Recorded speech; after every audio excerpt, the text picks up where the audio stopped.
Honestly कहूँ तो इस वीडियो को देखने के बाद हिस्ट्री सीरीज में तुम्हारे 95 या 100 नंबर नहीं आने वाले। वो तुम्हारे प्रिपरेशन पे डिपेंड करता है कि तुम कैसा प्रिपेयर करो। बट हम लोग आज ऐसे शॉर्टकट्स और इफेक्टिव पॉइंट्स डिस्कस करने वाले हैं तो डेफिनेटली तुम्हारा हेल्प करेगा जो आखिरी के 10 से 15 दिन या 20 दिन जो बचे हुए हैं तुम्हारे बोर्ड एग्जाम में। मतलब हम लोग स्मार्टली कैसे पढ़े कि कम मेहनत में ही हम लोग ज्यादा नंबर स्कोर कर पाए। कुछ शॉर्टकट डिस्कस करूंगा और कुछ इफेक्टिव पॉइंट डिस्कस करूंगा। ठीक है, तुम्हारा डेफिनेटली हेल्प करने वाला है आखिरी के 15 से 20 दिनों का प्रिपरेशन में। तो प्लीज इस वीडियो को लास्ट तक देखना। और हाँ, ये वीडियो ज्यादा से ज्यादा तुम्हारा शेयर हो जाना चाहिए, अपने दोस्तों के बीच ज्यादा से ज्यादा शेयर कर दो। Hello guys, this is Saqib Sinha. आज हम लोग डिस्कस करने वाले हैं आखिरी के 15 से 20 दिनों का जो तुम्हारा हिस्ट्री सिविक्स का स्ट्रेटेजी होना चाहिए आईसीएसई बोर्ड क्लास 10th के लिए। देखो यार, हिस्ट्री सिविक्स में क्या होता है कि मान लो कि तुमने पूरे साल नहीं पढ़ा, ठीक है, पूरे साल तुमने कोई मेहनत नहीं किया, लेकिन बोर्ड एग्जाम में 15 से 20 दिन ही बचा हुआ है। तो 15 से 20 दिन ही अगर तुमने अच्छा से पढ़ना शुरू किया तो हिस्ट्री सिविक्स में तुम फुल मार्क्स अभी भी ला सकते हो। सही सुना तुमने, फुल मार्क्स तुम अभी भी ला सकते हो। क्योंकि क्या है कि ये मैथ नहीं है कि इसमें बहुत ज्यादा प्रैक्टिस का जरूरत है कि स्टेप कुछ छूट जाएगा या बीच में तुम अटक जाओगे या कैलकुलेशन गड़बड़ हो जाएगा, या ये ग्रामर नहीं है कि ऐसे लिखना है, ऐसे में फुल मार्क्स मिलता नहीं। जितना बुक में दिया है उतना ही तुम्हें बस जाकर के कॉपी में लिख देना। जो क्वेश्चन पूछा जाए बस जाकर के कॉपी पेस्ट कर देना। जो बुक में लिखा रहेगा टू कॉपी अगर तुम वही जाकर के लिख दोगे तुम्हें फुल मार्क्स मिल जाएगा। लेकिन लेकिन लेकिन सबसे बड़ा प्रॉब्लम क्या है? सबसे बड़ा प्रॉब्लम यह है कि मोटा सा बुक है, इतना मोटा बुक है। ठीक है, और अगर तुम आज इसे पढ़ना शुरू करोगे हो सकता है तुम रटने में बहुत अच्छे हो। देखो यार, हिस्ट्री में पूरा रटना ही होता है। ठीक है, बहुत कम ऐसा चीज है जो समझना होता है, पूरा रटना होता है। अगर तुम रटने में बहुत अच्छे हो तो तुम फुल मार्क्स बहुत आसानी से 15 से 20 दिनों में ला सकते हो। लेकिन क्या होगा उससे कि तुम्हें दूसरा सब्जेक्ट सैक्रिफाइस करना पड़ेगा। मतलब क्या, क्या अभी तो तुम अगर मान लो हिस्ट्री पढ़ना शुरू करते हो, हिस्ट्री सिविक्स पढ़ना शुरू करते हो तो तुम्हें बहुत टाइम लग जाएगा। हाँ, 15 से 20 दिन में कंप्लीट हो जाएगा, तुम फुल मार्क्स भी ला सकते हो, लेकिन बहुत टाइम लग जाएगा, दूसरा सब्जेक्ट पढ़ने का तुम्हें मौका ही नहीं मिलेगा। ठीक है, लेकिन अगर ऐसा हो चुका है कि तुम्हारा बाकी सब्जेक्ट बहुत अच्छे से कंप्लीट है, ज्यादा उसमें रिवीजन का जरूरत नहीं है, थोड़ा बहुत रिवीजन करके भी काम चल जाएगा, केवल हिस्ट्री सिविक्स का ही मेजर पार्ट तुम्हारा बचा हुआ है, तो तुम पूरा रटना शुरू कर सकते हो। लेकिन उतना रटना यार पॉसिबल नहीं है किसी के लिए। इतना मोटा बुक होता है, बहुत सारे चैप्टर है। इस बार थोड़ा सा तुम्हारा सिलेबस रिड्यूस जरूर हुआ है, ठीक है, लेकिन फिर भी इतना मोटा बुक है, इतना सारा पॉइंट होता है, तो हम लोग क्या करना होगा, थोड़ा स्मार्टली सोचना होगा, थोड़ा सा मतलब अलग हट के थोड़ा सोचना होगा। देखो यार क्या होता है, लॉन्ग क्वेश्चन का अगर हम लोग स्पेशली बात करें तो लॉन्ग क्वेश्चन में क्या होता है कि 3+3+4 में आता है क्वेश्चन। ठीक है, मान लो कि एक पैराग्राफ दिया रहता है, मान लो कि नॉन कोऑपरेशन मूवमेंट से क्वेश्चन आ गया। ठीक है, थोड़ा सा पैराग्राफ दिखा रहता है in reference to non cooperation movement. ठीक है, मान लो कि रीजंस पूछा जाए, ठीक है, रीजंस या कॉजेस पूछा जाए तो 3 नंबर का है या 4 नंबर का है। तो ये 3 नंबर या 4 नंबर का जो क्वेश्चन होता है, ठीक है, तो उसमें अगर तुम 3 पॉइंट या 4 पॉइंट, 4 नंबर का तो 4 पॉइंट, 3 नंबर का तो 3 पॉइंट, 2 से 3 लाइन का हर एक पॉइंट होगा और 3 पॉइंट होगा तो तुम्हें फुल नंबर मिल जाएगा। या 4 नंबर वाला जो क्वेश्चन होगा तो 4 पॉइंट लिखोगे और 2 से 3 लाइन लिखोगे तो फुल पॉइंट मिल जाएगा। लेकिन क्या होता है कि बुक में बहुत ज्यादा दिया रहता है। बुक में अगर तुम आंसर में तो तुम्हें 3 पॉइंट लिखना है, ठीक है, अगर 3 नंबर का तो, लेकिन बुक जो रहता है, बुक में तुम्हारा ढेर सारा दिया रहता है, मतलब कि बहुत सारा पॉइंट दिया रहता है। तो सारे पॉइंट्स हमें नहीं पढ़ना है, ठीक है, क्योंकि हमारे पास टाइम अभी लिमिटेड है। अगर तुम्हारे पास एक्स्ट्रा टाइम है तुम पढ़ सकते हो। अगर सेफ साइड रहने के लिए कि मान लो कि 3 ही पॉइंट पढ़ के गए, एक भूल गए, 2 ही आ रहा है, तो 2 ही नंबर मिलेगा। ठीक है, तो सेफ साइड में रहने के लिए तुम ज्यादा पॉइंट पढ़ जाओ। अगर मान लो मैक्सिमम कितना नंबर का आ सकता है, 4 नंबर का आ सकता है, ठीक है, तो 4 पॉइंट हम लोग पढ़ के जाए, या बहुत ज्यादा सेफ साइड में रहना तो 5 पॉइंट पढ़ के जाए।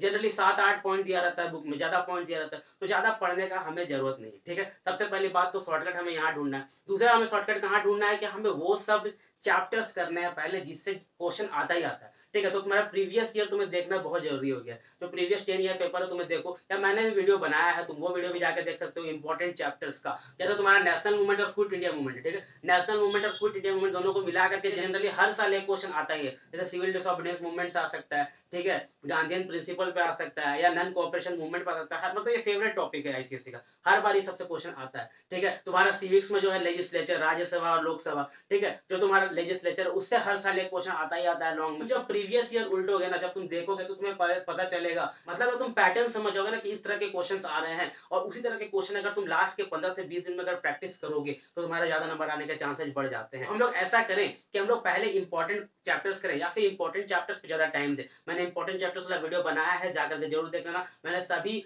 इंडिविजुअल चैप्टर्स पर डिस्कस किया कि किस तरह का तुम्हारा प्रीवियस ईयर ट्रेंड रहा है, किस तरह के क्वेश्चंस आ रहे हैं, मतलब कि पिछले कुछ ईयर्स में किस तरह के क्वेश्चंस आते रहे हैं और कितने नंबर के आते रहे हैं। हम लोग पहले इंपॉर्टेंट चैप्टर्स में आएंगे। ठीक है, तो अगर हम लोग कोई चैप्टर कर रहे हैं, मान लो कि हम लोग को एक चैप्टर पढ़ रहे हैं, फर्स्ट चैप्टर पढ़ रहे हैं, ठीक है, फर्स्ट वार ऑफ इंडिपेंडेंस पढ़ रहे हैं 1857 वाला, तो हम लोग पूरा चैप्टर जब कंप्लीट कर लेंगे, जब पूरा चैप्टर कंप्लीट कर लेंगे तो टेक्स्ट बुक का क्वेश्चन नहीं छोड़ना। जो हमें एक्सरसाइज के जो क्वेश्चन होता है वो सब क्वेश्चन हमें एक बार देख लेना है, क्योंकि अगर मान लो कुछ छूट गया, कुछ भूल गया, तो उससे रिवीजन हो जाता है। ठीक है, क्योंकि एक बार पहला रिवीजन तो तुम्हारा वही हो जाता है जब हम लोग टेक्स्ट बुक का क्वेश्चन कर लेते लेते हैं। टेक्स्ट बुक का क्वेश्चन हो गया, उसके बाद हमें प्रीवियस ईयर क्वेश्चन पे आना है, इसे बिल्कुल मत छोड़ना। प्रीवियस ईयर क्वेश्चन कर लेना है, चैप्टर वाइज करना। मान लो तुमने कोई चैप्टर कंप्लीट किया, प्रीवियस ईयर क्वेश्चन जरूर करना, ठीक है। मैंने भी इंपॉर्टेंट क्वेश्चन दिया था, अगर तुम्हारे पास टाइम हो तो इंपॉर्टेंट क्वेश्चन भी कर लेना। मैंने इंपॉर्टेंट क्वेश्चन वाला पीडीएफ दिया हुआ है, नहीं देखे हो तो जाकर देख लेना, वो वीडियो मैंने बनाया, फ्री पीडीएफ मैंने दिया है। बहुत ही तुम्हारे इफेक्टिव क्वेश्चन है, जिस तरह के क्वेश्चन आते हैं तुम्हारे एग्जाम में बिल्कुल उसी तरह के क्वेश्चन मैंने दिया, ठीक है। और बहुत लोग बोलते हैं भैया पढ़े कैसे, भैया पढ़ा कैसे जाए, कैसे मतलब कोई ऐसा ट्रिक तो होगा मतलब कि जल्दी जो याद हो जाए। हाँ तो यार तुम कुछ अपना बना सकते हो, ठीक है, याद करने का तरीका बना सकते हो, या फिर एक कहानी की तरह पढ़ सकते हो। जैसे हमें किस तरह से पढ़ाया जाता है, 1857 से शुरू होता है और 1947 पे खत्म होता है। मतलब अगर पहला यूनिट देखोगे तो 1857 से 1947 तक पढ़ाया जाता है। फर्स्ट वार ऑफ इंडिपेंडेंस क्या था, काउजेस क्या थे, ठीक है, क्यों हुआ था, रिजल्ट क्या आया, उसका कंसिक्वेंसेस क्या निकला, ठीक है। उसके बाद फिर नेशनलिस्ट आए, अर्ली नेशनलिस्ट आए, ठीक है। उसके बाद फिर क्या हुआ तो हमारा पार्टीशन ऑफ बंगाल हुआ, ठीक है। लखनऊ पैक्ट भी था जो कि सिलेबस में नहीं है, पार्टीशन ऑफ बंगाल हुआ। फिर इस तरह से मतलब कि डेट वाइज तुम ईयर वाइज तुम पढ़ सकते हो।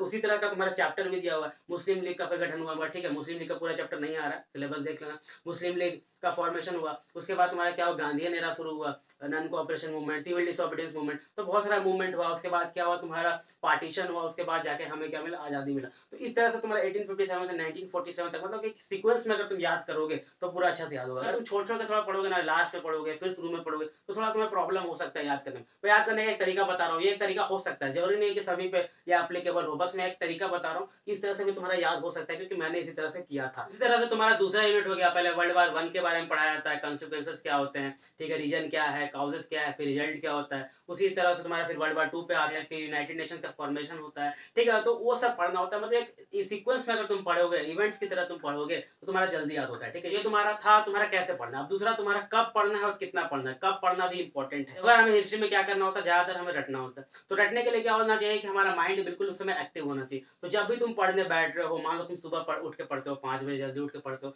तो तुम्हें पहला सब्जेक्ट हो सकता है तो मैथ पढ़ो, ताकि तुम्हें उस समय हो सकता है तुम्हारा मैथ में मतलब दिमाग ज्यादा यूज करने की जरूरत पड़ता है। तो सेकंड सब्जेक्ट या थर्ड सब्जेक्ट में जाना, सेकंड सब्जेक्ट ही तुम्हें हिस्ट्री पढ़ना चाहिए, ताकि तुम्हें जल्दी याद हो, ठीक है। फर्स्ट पढ़ोगे तो और भी अच्छा, मतलब वो सब्जेक्ट जल्दी पढ़ना है जिसमें तुम्हें ज्यादा रटना है। ज्यादा रटना है मतलब जब दिमाग सबसे ज्यादा एक्टिव होगा तो जल्दी याद होता है, ठीक है। जल्दी याद होता है और ज्यादा देर तक भी याद रहता है, जब दिमाग सबसे ज्यादा एक्टिव होता है, सबसे इफेक्टिव पढ़ाई होता है उस समय, ठीक है। तो अगर तुम सुबह जल्दी उठ के पढ़ रहे हो या फिर तुम जितना बजे भी पढ़ रहे हो, जब तुम स्टार्ट कर रहे हो, इस समय तुम्हारा दिमाग सबसे ज्यादा एक्टिव होता है, उस समय ही तुम्हें हिस्ट्री पढ़ना है, ठीक है। उस समय हिस्ट्री पढ़ना ताकि इफेक्टिव पढ़ाई हो। ऐसा नहीं होना चाहिए कि कोई टॉपिक करने में 1.5 घंटा या 2 घंटा लग रहा है, उस टॉपिक को हम लोग आधा घंटा में ही कर सकते थे, ठीक है। ऐसा नहीं होना चाहिए, हमें पूरा इफेक्टिव पढ़ाई करना है, ठीक है। तो यार ये छोटी छोटी बातें हैं लेकिन बहुत बड़ा इंपैक्ट डालता है तुम्हारा पढ़ाई। ये छोटा बात है लेकिन इंपैक्ट बड़ा डालता है, तो इसे भी तुम्हें फॉलो करना है अच्छे से।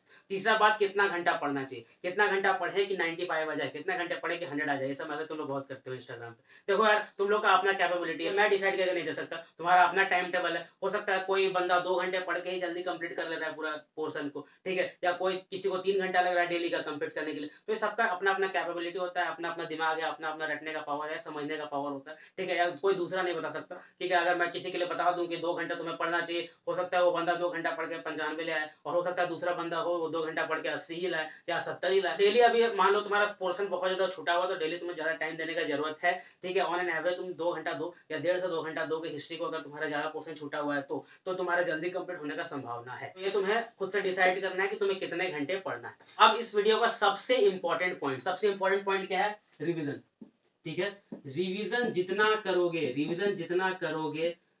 जितना करोगे उतना ज्यादा तुम्हारा नंबर आने वाला है। क्यों ऐसा मैं क्यों कर रहा हूँ, देखो यार हिस्ट्री सिविक्स ऐसा सब्जेक्ट है जो हम लोग अगर मान लो सुबह पढ़ते हैं तो 50% से ज्यादा शाम तक भूल जाते हैं। तो हमें जितना बार पढ़ेंगे, जितना बार हम लोग रिवीजन करेंगे, उतना अच्छा से हम लोग एग्जाम में लिख के आएंगे और उतना ज्यादा हमारा मार्क्स आने का संभावना बढ़ जाएगा, ठीक है। एक बार करो कोई चैप्टर को, 2 बार करो, 3 बार करो, मैं ऐसा नहीं कह रहा हूँ कि दूसरा सब्जेक्ट को सेक्रीफाइस करके करो या दूसरा सब्जेक्ट मत पढ़ो, लेकिन अगर तुम्हारे पास टाइम रहे तो जितना ज्यादा बार तुम कोई चैप्टर को पढ़ सको उतना अच्छा है, ठीक है। अगर तुम कोई चैप्टर कंप्लीट करके नहीं जाते हो और उससे क्वेश्चन नहीं बनता एग्जाम में तो कोई बात नहीं, उतना बुरा नहीं लगता। लेकिन हम लोग जिसपे मेहनत करके गए हैं, जिसपे हमने घंटों मतलब मेहनत किया है, पसीना बहाया है, अच्छे से पढ़ के गए हैं, पूरा दिमाग लगा के गए, उसके बाद अगर उससे हम लोग भूल जाए एग्जाम में जाके या हम लोग नहीं लिख पाए अच्छे से, तो बहुत बुरा लगेगा, ठीक है। तो इसलिए हमें रिवीजन करके जाना है, बहुत अच्छे से रिवीजन करना है। हर एक दिन 2 दिन पे अभी तुम्हारा रिवीजन करते रहना, ठीक है। रिवीजन का सबसे अच्छा टेक्निक कौन सा होता है, टेक्स्ट बुक के क्वेश्चन करना। अगर तुम टेक्स्ट बुक के क्वेश्चन करोगे, ठीक है, तो तुम्हारा बहुत अच्छे से रिवीजन हो जाएगा। टेक्स्ट बुक का क्वेश्चन करो, ठीक है, या प्रीवियस ईयर क्वेश्चन करो, जो मैं तुम्हारा प्रीवियस ईयर क्वेश्चन होता है, या फिर तुम्हारा इंपॉर्टेंट क्वेश्चन जो मैंने दिया है,